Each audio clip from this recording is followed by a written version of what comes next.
La première lésion, c'est un arrachement entre la paroi du cerveau et le cerveau, parce qu'il y a une rotation du cerveau.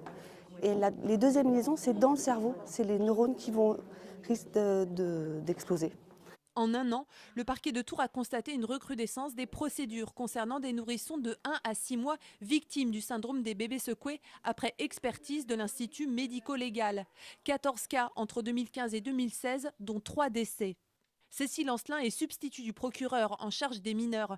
Face à ce constat alarmant, elle a mis en place une charte de prévention du syndrome. Cette charte, j'ai voulu, pour la mettre au point, faire appel à l'ensemble des professionnels de la petite enfance, c'est-à-dire tout ce qui est autour de la grossesse, de la naissance et de la prématernité, et aussi les assistantes maternelles qui s'occupent des petits. Et il se trouve en plus que sur l'ensemble des cas de bébés secoués dont la justice a eu à connaître à Tours, à peu près la moitié ont été secoués par des assistantes maternelles, autrement dit par des professionnels. Moitié parents donc, moitié nounou. J'ai mis autour de la même table des gens qui savent tous ce que c'est que le syndrome du bébé secoué, mais qui n'imaginaient pas qu'il y avait encore et autant de cas de bébés secoués. Désormais, sages-femmes, pédiatres, hôpitaux s'engagent à parler ouvertement du syndrome car bizarrement, de nombreux adultes ne se doutent pas que secouer un bébé peut avoir des séquelles irrémédiables.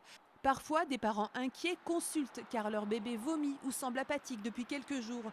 Sans le savoir, ils sont à l'origine de ces maux. Ils ont secoué leur bébé, une violence considérée comme volontaire aux yeux de la justice.